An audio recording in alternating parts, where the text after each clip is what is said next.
Hello student, this is Shivani Chauhan, Assistant Professor in Ganga Institute of Education. So today we will talk about the next topic of AMET first SEM of Introduction to Educational Research, that is the research paradigm, qualitative and quantitative research. So what are the research paradigm? क्या होते हैं ये, इनके बारे में deep में पढ़ेंगे, इनके बीच के डिफरेंस को भी जानेंगे। स्टार्ट करते हैं रिसर्च पैराडाइम के बारे में। रिसर्च हम कर चुके हैं, हर वीडियो में रिसर्च के बारे में जानते हैं। सो रिसर्च पैराडाइम क्या होते हैं? ये कुछ बिलीव्स होते हैं, अजम्पशंस होते हैं, प्रिंसिपल्स होते हैं जो हमें ये बताते हैं कि जो रिसर्च होगी वो किस तरह से होगी, किस तरह से कंडक्ट करी जाएगी रिसर्च, है ना। तो ये हमें ये इन्फ्लुएंस करती है कि व्हाट इज कंसिडर्ड नॉलेज, किसे हम नॉलेज मानेंगे, मतलब कौन सा डेटा आपका ऐसा होगा जिससे आप बोलोगे कि हाँ ये ज्ञान है, या फिर कैसे आप उस नॉलेज का, उस ज्ञान का निर्माण करोगे, और कौन कौन से मेथड्स, क्या मेथड्स यूज करोगे अपना जो भी रिसर्च है उसको करने के लिए। And the results after that, जब आप डेटा कलेक्ट कर लोगे मेथड से, कोई भी मेथड जो आपका होगा, और उसके बाद कैसे उस रिजल्ट को इंटरप्रेट करोगे, उस रिजल्ट का विश्लेषण करोगे और फिर कंक्लूजन की तरफ बढ़ा दोगे। सो कैसे ये सारी चीजें होंगी, तो उसके लिए कि हम ये जान सके कि हमारा नॉलेज किस रूप में होगा, हमारा जो ज्ञान है, हमारी जो रिसर्च किस रूप में होगी, कैसे जनरेट होगी, ये सब जानने के लिए हम मोस्टली क्या करते हैं, दो टाइप के रिसर्च पैराडाइम यूज करते हैं। First is a qualitative research paradigm and first is a quantitative research paradigm and second is a qualitative research paradigm. So ये दोनों क्या है, प्रतिमान जिसे हम हिंदी में बोलते हैं, अनुसंधान प्रतिमान उन मान्यताओं, धारणाओं और सिद्धांतों का समूह जो अनुसंधान के संचालन के तरीके का मार्गदर्शन करते हैं। यह निम्नलिखित को प्रभावित प्रभावित करता है: ज्ञान किसे माना जाता है, ज्ञान का सृजन कैसे होता है, किन विधियों को उपयोग किया जाता है, परिणामों की व्याख्या कैसे की जाती है। So all these is a part of the research paradigm. So research paradigm में हमें फर्स्ट में देखना है क्वांटिटेटिव रिसर्च पैराडाइम, जिसे हम हिंदी में मात्रात्मक अनुसंधान प्रतिमान बोलेंगे। सो क्वांटिटेटिव क्या है, जैसे कि क्वांटिटेटिव दर्शा ही रहा है, जहां पर आप जब नॉलेज लेते हो या फिर रिसर्च करते हो, उसमें आप न्यूमेरिकल डेटा का यूज करो। So quantitative research paradigm is based on the belief that reality is objective, कि रियलिटी ऑब्जेक्टिव है, उधर कोई बायसनेस नहीं है, कोई सब्जेक्टिविटी नहीं है। आप किसी भी, आप मेजरेबल फॉर्म में ले सकते हो उसे, है ना। ऐसा नहीं है कि आप किसी को क्वांटिटेटिव रिसर्च पैराडाइम मानता है कि आप किसी भी चीज़ को नंबर के फॉर्म में रेट कर सकते हो।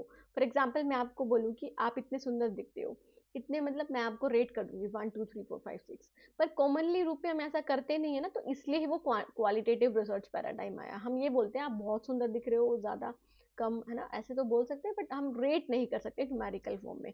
तो इसलिए क्वालिटेटिव रिसर्च पैराडाइम आया है। तो क्वांटिटेटिव रिसर्च पैराडाइम मानता है कि हमारी जो जो भी रियलिटी होती है, जो भी प्रॉब्लम्स होती है, वो ऑब्जेक्टिव इन नेचर होती है, उसको हम ऑब्जेक्टिव तरीके से सोल्व आउट कर सकते हैं, और मेजरेबल भी होती है। हम उन्हें कुछ यूनिट्स के माध्यम से हम उसे मेजर भी कर सकते हैं।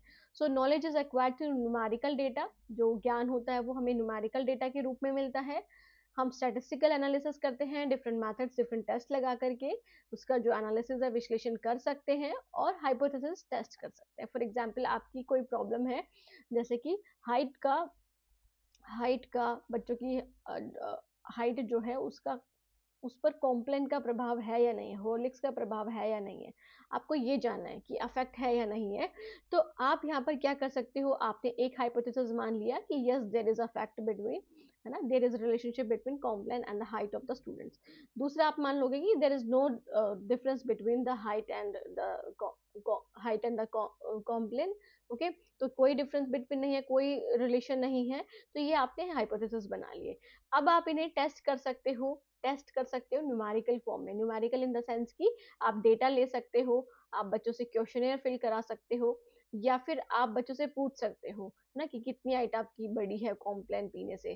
तो आप ऐसे करके न्यूमेरिकल डेटा ले लोगे, और फिर हाइपोथेसिस टेस्ट कर सकते हो कि yes there is a fact, affect a relationship between complaint and the height of the student, या फिर no there is no relationship between the height and the complaint। Okay, so basically आप यहाँ पर hypothesis testing numerical data के through कर सकते हो। सो philosophical basis क्या है क्वांटिटेटिव रिसर्च पैराडाइम का? सबसे पहले ऑन्टोलॉजी, जो हमें बताता है नेचर ऑफ रियलिटी, कि जो रियलिटी, जो सच्चाई होगी वो कैसी होगी। तो अभी हमने देखा है, ये मानते हैं कि रियलिटी ऑब्जेक्टिव है और इंडिपेंडेंट है, एक रिसर्चर के पॉइंट ऑफ व्यू पर डिपेंड नहीं करती है ये। जो हमें डेटा मिलेगा वही रियलिटी है, वही ऑब्जेक्टिविटी, हम अपना सब्जेक्टिविटी यहाँ पर इंक्लूड नहीं कर सकते। ओके। एपिस्टेमोलॉजी क्या मानता है, मतलब नेचर ऑफ नॉलेज, कि ज्ञान कैसा होना चाहिए। तो ज्ञान बेसिकली यहाँ पर आप मेजर कर सको और इवेल्युएट कर सको, मूल्यांकन कर सको, या फिर ऑब्जर्वेशन के थ्रू आप उसे चेक कर सको। ओके। तो ज्ञान ऐसा होना चाहिए जिसको आप मेजर कर पाओ और ऑब्जर्वेशन के थ्रू भी आप उसे देख पाओ, है ना, आपको दिखाई भी दे सके। जैसे आपने डेटा कलेक्ट कर लिया तो yes you are observing the data, या फिर आपने डेटा कलेक्ट करा है, आपने हाइट देखी है बच्चों की, yes you have observe the data. So axiology means जो स्टडी करता है वैल्यूज को, मूल्य को। So research is value free. और अगर हम क्वांटिटेटिव की बात करें तो यहाँ पर वैल्यू फ्री है, कोई वैल्यूज, मोरल वैल्यूज ये सब डिसाइड नहीं करती है यहाँ पर, सिर्फ जो न्यूमेरिकल डेटा है वही इंक्लूड होता है। मेथडोलॉजी की बात करें तो यहाँ पर आप क्या मेथड यूज कर सकते हो, एक्सपेरिमेंटल या फिर सर्वे मेथड। सर्वे मेथड जैसे सेंसस होते हैं, है ना, जनगणना होती है, तो बेसिकली उसमें क्या होता है कि आपके सबके डेटा लिए जाते हैं कि आप क्या करते हो, आपके फैमिली में कितने मेंबर्स हैं, सब लोग क्या करते हैं। तो यहाँ पर आप न्यूमेरिकल डेटा ले रहे हो, है ना। आप ये देख सकते हो कि कितने लोग पढ़े लिखे हैं, कितने विमेन लिटरेट हैं, कितने विमेन लिटरेट इलिटरेट हैं, कितने मैन लिटरेट हैं, कितने एम्प्लॉयड हैं, है ना। तो ये सारे डेटा आप देख सकते हो न्यूमेरिकल फॉर्म में, किसके, सर्वे मेथड के थ्रू। या फिर एक्सपेरिमेंटल भी क्या है, क्वांटिटेटिव रिसर्च पैराडाइम का ही पार्ट है। ओके। तो यहाँ से हमने ये समझा कि क्वांटिटेटिव क्या है, न्यूमेरिकल डेटा पे बेस्ड है, कि यहाँ पर आप न्यूमेरिकल डेटा लेते हो और फिर यहाँ पर आप एनालिसिस करते हो through the statistical analysis. Hypothesis की बात करें तो हाइपोथेसिस आप यहाँ पर टेस्ट कर सकते हो। आप हाइपोथेसिस जो आपने बनाए हैं, जो आपने टेंटेटिव सॉल्यूशंस बनाए हैं, उसको आप टेस्ट कर सकते हो थ्रू डिफरेंट स्टैटिस्टिकल टेक्निक्स। सो स्टैटिस्टिकल एनालिसिस आप यहाँ पर कर सकते हो, टेस्ट लगा सकते हो, जैसे टी टेस्ट हो गया, है ना। तो यहाँ पर आप ये लगा सकते हो, कर सकते हो इसे। सो ये हिंदी में है मात्रात्मक अनुसंधान प्रतिमान, जिसका मतलब है मात्रात्मक अनुसंधान पद्धति इस विश्वास पर आधारित है कि वास्तविकता वस्तुनिष्ठ और मापने योग्य है, और यह ज्ञान संख्यात्मक आंकड़ों, सांख्यिक विश्लेषण और परिकल्पना परीक्षण के माध्यम से प्राप्त किया जाता है। यहाँ पर दैट इज ऑन्टोलॉजी क्या मानती है, ज्ञान मीमांसा क्या मानता है, मूल्य मीमांसा क्या मानता है, सब कुछ यहाँ पर आपको दिया हुआ है जो कि हम पढ़ चुके हैं। So next is the key characteristics क्या है क्वांटिटेटिव रिसर्च पैराडाइम की। तो सबसे पहले यहाँ पर नंबर्स का और न्यूमेरिकल फॉर्म का, मतलब स्टैटिस्टिक्स का यूज होता है ना। स्टैटिस्टिक का यूज करके आप डेटा निकालते हो। स्ट्रक्चर्ड होता है because you have the form, you have the basic form जो आपने पहले से बनाया हुआ है, और फिर आपको जो भी जिसके ऊपर रिसर्च करनी है उसको आप डिस्ट्रीब्यूट करके दे सकते हो, और फिर वो अपना डेटा वहां पर मेंशन कर सकता है। तो स्ट्रक्चर्ड और सिस्टमैटिक तरीके से होता है। और प्री डिटरमाइंड वेरिएबल्स होते हैं, हमें पता होता है कि हमें किन बच्चों पर, किन हमारे जो बोल सकते हैं पार्टिसिपेंट कौन होंगे उस स्टडी के। जैसे हम कॉम्प्लेन और हाइट देख रहे हैं, तो हाइट किसकी देखेंगे। अब ऐसा तो है नहीं ना कि हम उस बच्चे की हाइट देखेंगे जिनकी जैसे एक एज के बाद 18 साल के बाद हाइट बहुत मुश्किल, मतलब कम ही बढ़ती है 18 या 20 साल के बाद। तो उधर हम ये तो नहीं ना 25 साल के बच्चे की हाइट देखेंगे, उसका प्रभाव कॉम्प्लेन में पड़ेगा नहीं। आप देखोगे किस पे, आप देखोगे बोल सकते हो 15 ईयर्स के बच्चों पे, 14 ईयर्स के बच्चों पर क्या प्रभाव पड़ेगा। तो प्री डिटरमाइंड वेरिएबल्स आपके पास होते हैं, आपको पता होता है कि आपको स्टडी किस पे करनी है। ओके। और लार्ज सैंपल साइज यहाँ पर हम ले सकते हैं क्योंकि हमें न्यूमेरिकल डेटा फॉर्म में डेटा लेना होता है।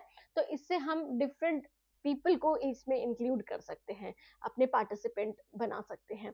Show cause and effect relationship हमें दर्शाता है कि क्या कारण है, अगर कोई चीज अगर प्रभाव पड़ रहा है तो उसका कारण क्या है ना। जैसे कि हम एक्सपेरिमेंट कर रहे हैं कि सन एक एक प्लांट को हमने सन के पास रख दिया, सन के पास इन द सेंस की डायरेक्ट हमने सनलाइट दे दी। एक प्लांट को थोड़ा अंदर रखा, उस पर डायरेक्ट सनलाइट नहीं आ रही, मिरर के थ्रू आ रही है, और एक प्लांट को बिल्कुल ही अंधेरे में रख दिया। तो तीनों पे क्या प्रभाव पड़ेगा, है ना, प्लांट्स पे क्या प्रभाव पड़ेगा। सो बेसिकली यहाँ पर हम देख सकते हैं कि अगर हमने डायरेक्ट सनलाइट में रख दिया गर्मी के टाइम में तो वो सूख जाएगा, अगर बिल्कुल ही अंदर रख दिया तो भी सूख जाएगा, और जो अगर हम रखेंगे उसको थोड़ा इनडायरेक्ट सनलाइट देंगे तो वो सही बना रहेगा, है ना। तो बेसिकली यहाँ पर आप एक्सपेरिमेंट कर सकते हो, कोज एंड इफेक्ट रिलेशनशिप जान सकते हो। और जनरलाइजेशन पर एम्फोसाइज होता है कि आप ये पूरा जो डेटा आपके पास आया उसको होल पॉपुलेशन पे अप्लाई कर सकते हो, सब इंसानों पर। सब इंसानों मतलब जैसे कि अब आपने सेंसस किया है, अगर आपने जनगणना करी है तो वो सब पर एप्लीकेबल है, इंडिया के सभी सिटीजन्स के ऊपर एप्लीकेबल है ना, क्योंकि सबको इंक्लूड करा गया है। फॉर एग्जाम्पल आपने यहाँ पे बच्चों की हाइट को देखना है, तो आप कौन से, आप देखोगे कि दैट इज प्राइमरी क्लास के बच्चों की हाइट ना, तो आप प्राइमरी स्टूडेंट्स पर वो अप्लाई कर सकते हो, तो जनरलाइज कर सकते हो उसे, मतलब टू द होल पॉपुलेशन आप अप्लाई कर सकते हो सबके ऊपर। सो ये हिंदी में है। मुख्य विशेषता है संख्याओं और आंकड़ों का उपयोग करता है, संरचित और व्यवस्थित होता है, पूर्व निर्धारित चर होते हैं इसमें, मतलब वेरिएबल आपको पहले से ही पता होता है कि किस पे आपको स्टडी करनी है, बड़े नमूने होते हैं, मतलब लार्ज सैंपल साइज आप इंक्लूड कर सकते हो, क्योंकि यहाँ पर आपको सिर्फ न्यूमेरिकल डेटा फॉर्म में लेना होता है, विश्लेषण नहीं, विश्लेषण इन द सेंस की आपको डिस्क्रिप्शन नहीं देना होता ना, डिस्क्रिप्टिव फॉर्म में नहीं देना होता, और सामान्यकरण पर जोर दिया जाता है। So next is common methods क्या है, एक्सपेरिमेंटल रिसर्च आप कर सकते हो, सर्वे रिसर्च आप कर सकते हो, कोरिलेशनल रिसर्च जिसमें आप क्या जानते हो, अफेक्ट जानते हो एक दूसरे वेरिएबल के बीच में कि क्या अफेक्ट है ना, और आप क्वासी एक्सपेरिमेंटल रिसर्च कर सकते हो। सो टूल्स की बात करें तो जैसे बच्चों की अचीवमेंट आपको जाननी है, तो अचीवमेंट टेस्ट का इस्तेमाल कर सकते हो, है ना, आपको देखना है कि बच्चे कितना अच्छा परफॉर्म करते हैं, हर क्लास में कितना अच्छा मार्क्स लेकर के आते हैं, क्या रीजन है, क्या सारी चीजें हैं, तो उसके लिए आप अचीवमेंट टेस्ट ले सकते हो, क्वेश्चनियर्स आप दे सकते हो बच्चों को, रेटिंग स्किल्स के थ्रू आप बता सकते हो कि क्या किसके बिलीव्स हैं, है ना, पर्सनल थिंकिंग है, और स्टैंडर्डाइज्ड टेस्ट आप यूज कर सकते हो जो सबके लिए इक्वल होते हैं, सबके लिए समान उसमें रूल्स रेगुलेशंस होते हैं। सो यहाँ पर आप ये सारे टूल्स को यूज कर सकते हो क्वांटिटेटिव रिसर्च पैराडाइम को यूज करने के लिए। ओके, सो ये हिंदी में है, सामान्य विधियां और उपकरणों का इस्तेमाल। Next is the data analysis. Data analysis कैसे करोगे, विश्लेषण कैसे करोगे, तो डिस्क्रिप्टिव एंड स्टैटिस्टिक्स यूज कर सकते हो, मीन मीडियन और स्टैंडर्ड डेविएशन का, और इन्फ्रेंशियल स्टैटिस्टिक्स जिसमें टी टेस्ट का, एनोवा का, और that is analysis of variance और कोरिलेशन का आप यूज कर सकते हो, मतलब आप स्टैटिस्टिकल एनालिसिस या फिर इंटरप्रिटेशन कर सकते हो। नेक्स्ट इज एजुकेशन में क्या रोल है, तो बेसिकली यहाँ पर न्यूमेरिकल डेटा हम यूज कर सकते हैं, उसको उसके ऊपर रिसर्च कर सकते हैं न्यूमेरिकल डेटा को लेकर के, तो यहाँ पर हम बच्चों की परफॉर्मेंस और अचीवमेंट को जान सकते हैं कि किस बच्चे ने कितना अच्छा परफॉर्म करा है, क्या रीजन रह गया हो, ये सारी चीजें हम जान सकते हैं। Evaluating effectiveness of teaching methods की, अब आपने डिफरेंट मेथड से बच्चों को पढ़ाया, जैसे कि आपको जानना है कि कौन सा मेथड बेस्ट है ना, लेक्चर मेथड बेस्ट है या फिर लेक्चर कम डेमोन्स्ट्रेशन मेथड बेस्ट है, तो आप वो चीज को जान सकते हो बच्चों से डेटा लेकर के कि उनको कौन सा पसंद है, कौन से मेथड से ज्यादा आपको इफेक्टिवनेस देखने को मिलती है, बच्चों के आउटकम कौन से मेथड से आते हैं, तो आप उसे इवेलुएट कर सकते हो, मूल्यांकन कर सकते हो। पॉलिसी का इवेल्युएशन करना है, कोई पॉलिसी बनी है, आपको देखना है कि वो कितना हद तक सही चल रही है ना, और क्या ड्रॉबैक्स हैं उसके, तो वो आप कर सकते हो, लार्ज स्केल स्टडीज के लिए बहुत ज्यादा यूजफुल होती है क्वांटिटेटिव रिसर्च पैराडाइम। सो डेटा विश्लेषण और शैक्षिक अनुसंधान में भूमिका, ये आप देख सकते हैं हिंदी मीडियम वाले बच्चे। नेक्स्ट इज मेरिट्स क्या है, मतलब क्या इसके एडवांटेजेस है, तो ऑब्जेक्टिव होता है और रिलायबल, कि आप विश्वास कर सकते हो, विश्वास के साथ कंसिस्टेंसी बनी रहती है कि आप चेंज नहीं कर सकते, चेंज नहीं होगा, मतलब अगर कोई और रिसर्चर भी उसे दोबारा से करना चाह रहे हैं तो वही सेम डेटा आने के बहुत ज्यादा चांसेस होते हैं। रिजल्ट्स जनरलाइज हो सकते हैं टू द होल पॉपुलेशन, आप डिफरेंट लोगों पर उसे क्या कर सकते हो, जनरलाइज कर सकते हो, सिर्फ आप एक ग्रुप पर नहीं कर रहे हो, आप डिफरेंट पीपल पर कर रहे हो, और उनका आप सैंपल लेकर के फिर उसको अप्लाई कर सकते हो टू द होल पॉपुलेशन। जैसे आपने प्राइमरी स्टूडेंट पे करी है, प्राइमरी स्टूडेंट ऑफ इंडिया, तो आप सभी प्राइमरी स्टूडेंट ऑफ इंडिया पर उसे अप्लाई कर सकते हो। अगर आपने हरियाणा के सेकेंडरी स्टूडेंट पर कोई रिसर्च करी है, तो आप हरियाणा के सेकेंडरी स्टूडेंट पर उसे अप्लाई कर सकते हो। ओके, इजी कंपैरिजन और एप्लीकेशन हो सकती है इसकी, क्योंकि अगर किसी को कोई चाहे कि मुझे चेक करना है कि ये सही है डेटा आया या नहीं आया, तो आप इजीली डेटा देख करके जो भी डेटा है और फिर उसे चेक कर सकते हो और एप्लीकेट कर सकते हो इजीली, है ना, कंपैरिजन भी कर सकते हो to the different other countries या फिर डिफरेंट अदर स्टेट्स, उनकी परफॉर्मेंस को भी कंपैरिजन कर सकते हो। सो लिमिटेशंस की बात करें तो यहाँ पर ह्यूमन इमोशंस को इग्नोर करा जाता है, बस यहाँ पर जो डेटा आया है वही मेंशन करा जाता है। फॉर एग्जांपल कई लोग ऐसे होते हैं जिनको पॉलिसी, जैसे हमने पॉलिसी एनालिसिस करना है, तो यहाँ पर प्रॉब्लम्स कितनी आती है लोगों को, तो वो हम नहीं दर्शा पाते प्रॉब्लम्स के बारे में, हम बस ये दर्शा पाते हैं कि कितना ये अचीव हो पाई है, कितना नहीं हो पाई है, बस ये ह्यूमन इमोशंस और कॉन्टेक्स्ट को हम इग्नोर कर देते हैं। लिमिट डेप्थ ऑफ अंडरस्टैंडिंग की, अब यहाँ पर समझ सिर्फ डेटा डेटा की न्यूमेरिकल फॉर्म में होती है, नॉन न्यूमेरिकल फॉर्म में नहीं होती, तो यहाँ पर आपको गहराई से चीजें नहीं मिल पाती है, और आर्टिफिशियल रिसर्च सेटिंग्स हमें बनानी पड़ती है खुद ही, है ना, ताकि हम रिसर्च कर सकें। सो ये है गुण वस्तुनिष्ठ और विश्वसनीय, परिणामों को सामान्यकृत किया जा सकता है और आसान तुलना और प्रतिकृति होती है। So next is the qualitative research paradigm, जिसको हम गुणात्मक अनुसंधान प्रतिमान बोलेंगे।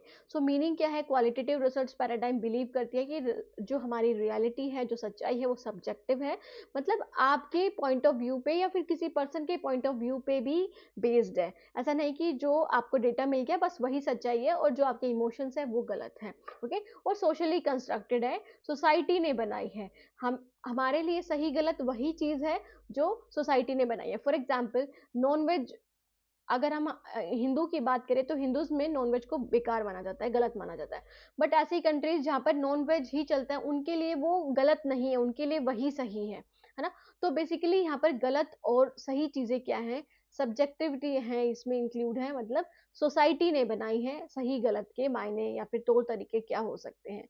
सो knowledge is gain by understanding meanings, experiences and perspective of all participant. तो यहाँ पर जो नॉलेज मिलती है हमें, यहाँ पर हम जान पाते हैं कि अगर हम कोई किसी चीज पर रिसर्च करें, फॉर एग्जाम्पल हमें कॉम्प्लेन और बच्चों की हाइट पर इफेक्ट देखना था, तो उससे हम ये भी जान सकते हैं कि कितना क्वांटिटी है ना, या फिर हम ये भी जान सकते हैं कि क्या उस पर नेगेटिव इफेक्ट पड़ा है, क्या नेगेटिव प्रभाव पड़ा है, उसके इमोशंस जान सकते हैं उसको लेकर के। ओके, तो यहाँ पर आप पर्सपेक्टिव, एक्सपीरियंस और मीनिंग सब कुछ जान सकते हो पार्टिसिपेंट के बारे में, सिर्फ आप न्यूमेरिकल डेटा पर ही रिलाय नहीं करते हो। तो फिलोसॉफिकल बेसिस देखें तो ऑन्टोलॉजी, अगर रियलिटी की बात करें तो यहाँ पर रियलिटी को मल्टीपल बोला गया है, कि एक इंसान के तरफ से कुछ रियलिटी हो सकती है, दूसरे इंसान की तरफ से कुछ रियलिटी हो सकती है, कि आपका अनुभव मेरे से अलग हो सकता है और मेरा अनुभव आपसे अलग हो सकता है। तो सब्जेक्टिव होती है, सबके ऊपर डिपेंड होती है कि कौन क्या सोचता है। एपिस्टेमोलॉजी, मतलब ज्ञान की बात करें तो नॉलेज यहाँ पर कंस्ट्रक्ट करी जाती है रिसर्चर के द्वारा और पार्टिसिपेंट के द्वारा। अब यहाँ पर आप डेटा फॉर्म में नहीं लेते हो, मेजर नहीं करते हो, आप यहाँ पर जो पार्टिसिपेंट ने बोला है, फॉर एग्जाम्पल आप यहाँ पर केस स्टडी कर रहे हो, है ना, किसी पर्सन के ऊपर या किसी ट्राइब के ऊपर। ओके, तो आप इन डेप्थ स्टडी करो, तो आप उसके बारे में जानने की कोशिश करो जिसके ऊपर अब आप केस स्टडी कर रहे हो। तो नॉलेज यहाँ पर पार्टिसिपेट और रिसर्चर दोनों मिलकर बनाते हैं कि उन्होंने क्या कंक्लूजन निकाला है। एक्सोलॉजी की बात करें तो वैल्यू लेडन होती है, वैल्यूज हम इसमें इंक्लूड करते हैं। और मेथोडोलॉजी की बात करें तो नेचुरलिस्टिक और इंटरप्रेटिव होती है, कि आप अपने अकॉर्डिंग इंटरप्रेट कर सकते हो और जो पार्टिसिपेंट बोल रहा है उसके अकॉर्डिंग उसके इमोशंस वहां पर ऐड कर सकते हो।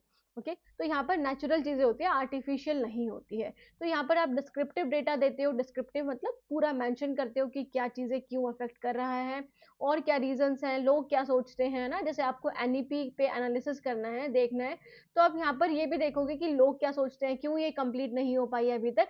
तो वो सारे ड्रॉबैक्स और सारे ड्रॉबैक्स या फिर मेरिट्स या एडवांटेजेस जो भी है वो आप लिख सकते हो। इंटरव्यूज के थ्रू आप डेटा ले सकते हो, जैसे आपको एक ट्राइबल ग्रुप पे स्टडी करनी है, रिसर्च करनी है, तो आप उनसे बातचीत करके या फिर ऑब्जर्वेशन के जरिए भी आप यहाँ पर डेटा ले सकते हो। थीमेटिक एनालिसिस होता है कि आप कोई भी थीम के अकॉर्डिंग अपनी रिसर्च कर सकते हो। ओके, सो यहाँ पर गुणात्मक अनुसंधान प्रतिमान क्या है? अर्थ गुणात्मक अनुसंधान पद्धति का मानना है कि वास्तविकता व्यक्ति परक और सामाजिक रूप से निर्मित होती है। ज्ञान प्रतिभागियों के अर्थों, अनुभवों और दृष्टिकोण को समझने से प्राप्त होता है यहाँ पर। Okay, so next is the key characteristic की बात करें तो यहाँ पर आप वर्ड्स, नरेटिव, स्टोरीज, है ना, डिस्क्रिप्शंस का आप यूज कर सकते हो। सिर्फ आपको न्यूमेरिकल डेटा ही नहीं लेना पड़ता, आप आप जो पार्टिसिपेंट हैं उनके पॉइंट ऑफ व्यूज आप मेंशन कर सकते हो। फ्लेक्सिबल होती है कि आप इसमें चेंजमेंट ला सकते हो, है ना। और इवॉल्विंग डिजाइन है कि आज अगर वो सच्चाई है तो कल कुछ और चेंज भी हो सकता है, ऐसा नहीं कि वो हमेशा वैसे ही बनी रहेगी। स्मॉल और पर्पसफुल सैंपल्स, यहाँ पर आप बड़े लेवल पर स्टडी नहीं कर पाते हो, नहीं कर सकते हो, क्योंकि यहाँ पर आपको डीप एनालिसिस, डिटेल्ड एनालिसिस करना होता है डिस्क्रिप्टिव फॉर्म में। तो आप यहाँ पर ग्रुप ऑफ पीपल पे, है ना, जनरलाइज नहीं कर पाते हो हर हर इंसान पे। जैसे आप ट्राइबल ग्रुप पे कर रहे हो तो आप सिर्फ उस ट्राइबल ग्रुप पे ही सीमित रह जाओगे, आगे दूर तक नहीं उसे जनरलाइज कर पाओगे। ओके, सो कॉन्टेक्स्ट स्पेसिफिक होता है कि जिस कॉन्टेक्स्ट में स्टडी कर रहे हो उसी से रिलेटेड होता है। जैसा मैंने भी बताया, जैसे आप कोविड के जो मरीज हैं उनके ऊपर स्टडी करना चाहते हो तो आप कोविड पर ही उसे अप्लाई कर सकते हो, कोविड के पेशेंट पे, दूसरों पे नहीं अप्लाई कर सकते। कैंसर के पेशेंट पर, है ना, टीबी के पेशेंट पर नहीं अप्लाई कर सकते। सो अंडरस्टैंडिंग और इंटरप्रिटेशन, इस पर जोर दिया जाता है कि हमें किसी के बारे में पता चले। फॉर एग्जाम्पल हम एनईपी का एनालिसिस करें तो हमें पता चले कि एनईपी का क्या नुकसान है, क्या फायदा है, क्यों अभी तक जो ऑब्जेक्टिव्स हैं वो पूरे नहीं हो पाए हैं, और इंटरप्रेट करें हम डेटा को, ताकि फर्दर रिसर्चेस हो सके या फिर हम इम्प्रूवमेंट्स जो चाहते हैं वो हो सके। होलिस्टिक अप्रोच पर यहाँ पर कंप्लीट देखा जाता है। न्यूमेरिकल डेटा, तो न्यूमेरिकल डेटा पर कम एम्फेसिस करा जाता है और क्वालिटेटिव डेटा पर मोस्ट एम्फेसिस किया जाता है। यहाँ पर ओवरऑल चीजों को मेजर करा जाता है। ओके, सो मुख्य विशेषता क्या है? शब्दों, कथाओं और वर्णनों का प्रयोग करता है, लचीला और विकसित होता हुआ डिजाइन है, छोटे उद्देश्यपूर्ण नमूने हैं, और संदर्भ विशेष है, समझ और व्याख्या पर जोर है, और समग्र दृष्टिकोण है। नेक्स्ट इज कॉमन मेथड्स की बात करें तो केस स्टडी के थ्रू आप कर सकते हो। केस स्टडी आप कर सकते हो क्वालिटेटिव रिसर्च डिजाइन में। एथनोग्राफी, जिसमें आप कल्चर के बारे में जानते हो, लोगों के कल्चर के बारे में। फिनोमिनोलॉजी, जिसमें आप एक बेसिक फिनोमिना से रिलेटेड स्टडी करते हो। नरेटिव रिसर्च, जिसमें आप क्या करते हो, नरेट करते हो, एक स्टोरी के रूप में आप चीजों को समझते हो, देखते हो, एनालिसिस करते हो। और ग्राउंडेड थ्योरी, जहाँ पर आप जिस जगह पर जा रहे हो वहां पर जा करके देखते हो और फिर उसके बारे में रिसर्च करते हो। तो डिफरेंट टाइप्स ऑफ रिसर्चेज आप यहाँ पर यूज कर सकते हो। टूल्स यूज के बारे में बात करें तो interviews, observation, focus group discussion, field notes या फिर डॉक्यूमेंट्स। आप इंटरव्यू ले सकते हो, आप ऑब्जर्व कर सकते हो बच्चों को, है ना, या फिर जो भी आपके पार्टिसिपेंट है उनको। फोकस ग्रुप डिस्कशन की, आप सिर्फ एक एक ग्रुप को फोकस कर रहे हो, उसके बारे में जानना चाह रहे हो। फील्ड नोट्स की, वहां से आपको चीजें क्या क्या मिली है ना, और क्या क्या आपको देखने को मिली है, वो सारी चीजें आप मेंशन कर सकते हो। डॉक्यूमेंट्स ले सकते हो जिसके ऊपर आप स्टडी कर रहे हो। तो सामान्य विधियां केस स्टडी, नरवश विज्ञान और नरवंश विज्ञान और घटना कथात्मक अनुसंधान या फिर आधार सामग्री विश्लेषण द्वारा बने सिद्धांत। सो उपकरण कौन से हो सकते हैं? साक्षात्कार, इंटरव्यू, टिप्पणियां, है ना, और that is focus groups, focus समूह चर्चाएं, क्षेत्र नोट्स और दस्तावेज। Next is data analysis. इसमें आप थीमेटिक एनालिसिस कर सकते हो, थीम के बेस पे। थीम इन द सेंस की अगर आप ट्राइब पे कर रहे हो तो आप उसके अकॉर्डिंग करोगे। कोडिंग एंड कैटेगराइजेशन कर सकते हो अकॉर्डिंग टू द जो आपके क्वेश्चन के आंसर्स मिले हैं आपको, उसको कोड करके कैटेगराइज कर सकते हो कि कौन सा फर्स्ट है, सेकंड कौन सा है, फिर मैं कैसे कंक्लूजन निकालूंगा, कंक्लूजन पर कैसे पूछूंगा बेसिकली। तो कंटेंट एनालिसिस आप करते हो, जो आपको कंटेंट मिला है, जो आपको इंटरव्यू के थ्रू चीजें मिली है, उसको आप देखते हो और जो इंपॉर्टेंट चीजें होती है उसको इंक्लूड करके और फिर अपना पॉइंट को कंक्लूड करते हो। Okay, so role in education research की बात करें तो बेसिकली यहाँ पर अंडरस्टैंडिंग क्लासरूम इंटरेक्शन। सबसे पहले तो क्लासरूम की इंटरेक्शन को समझ सकते हैं। अगर हम क्वालिटेटिव रिसर्च पैराडाइम करते हैं, ये देख सकते हैं कि टीचर और स्टूडेंट में कितना अनुवाद हो रहा है, स्टूडेंट में कितना अनुवाद हो रहा है, कैसे वो एक दूसरे से बात करें, इंटरेक्ट कैसे करें एक दूसरे से, टीचर एंड स्टूडेंट एक्सपीरियंसेस क्या है क्लासेस में, कैसे बिहेव करते हैं स्टूडेंट टीचर्स के सामने। इंक्लूसिव एजुकेशन और सोशल इश्यूज जो हमें हमें देखने को मिलते हैं, इंक्लूसिव एजुकेशन से रिलेटेड या फिर अदर सोशल इश्यूज देखने को मिलते हैं, तो उससे कैसे सोल्यूशन कर सकते हैं, क्या उसके सॉल्यूशंस हो सकते हैं, वो हम उसके ऊपर रिसर्च कर सकते हैं। और करिकुलम इम्प्लीमेंटेशन स्टडीज पर कि कैसा हम पाठ्यक्रम बनाएं और बच्चों को कैसे सिखाया जाए और बच्चों को सही तरीके का पाठ्यक्रम कैसा दिया जाए जिससे कि उनको लर्नर सेंटर्ड अप्रोच के थ्रू पढ़ाया जाए। लर्नर सेंटर मतलब बाल केंद्रित शिक्षा पढ़ाई जाए, कराई जाए। सो डेटा विश्लेषण, विषयगत विश्लेषण, कोडिंग और वर्गीकरण, विषय वस्तु विश्लेषण और शैक्षिक अनुसंधान में भूमिका। नेक्स्ट इज मेरिट्स की बात करें तो यहाँ पर आपको इन डेप्थ अंडरस्टैंडिंग मिलती है, प्रॉपर तरीके से हर हर चीज की जानकारी आपको मिलती है। रियल लाइफ एक्सपीरियंसेस आप कैप्चर कर सकते हो, आपको कहीं से मिला नहीं होता, आप खुद जा करके देख सकते हो। फ्लेक्सिबल और कॉन्टेक्स्ट सेंसिटिव होती है कि जिस कॉन्टेक्स्ट में आप करें उसी कॉन्टेक्स्ट में उसे अप्लाई कर सकते हो। टू द होल पॉपुलेशन आप उसे अप्लाई नहीं कर सकते, जैसा कि हम क्वांटिटेटिव में कर सकते थे। लिमिटेशंस की बात करें तो यहाँ पर फाइंडिंग जनरलाइज नहीं कर सकते, वही इसकी लिमिटेशन है जो किसकी, जो क्वांटिटेटिव की मेरिट्स थे। टाइम कंज्यूमिंग होते हैं क्योंकि हमें डिटेल्ड एनालिसिस करना होता है, जा करके देखना होता है, तो 6 महीने, 1 साल, 2 साल भी लग जाते हैं कभी कभार। और रिसर्चर बायसनेस भी इंक्लूड हो सकती है क्योंकि यहाँ पर आप सब्जेक्टिविटी देखते हो, तो रिसर्चर की क्या बायसनेस है, मतलब रिसर्चर ने क्या सोचा उस चीज के बारे में, है ना, तो वो अपने पॉइंट ऑफ व्यू भी मेंशन कर सकता है वहां पर। तो जिससे कि इंटरप्रिटेशन में जब वो रिजल्ट निकालेगा तो उसमें गलती होने के चांसेस हो सकते हैं।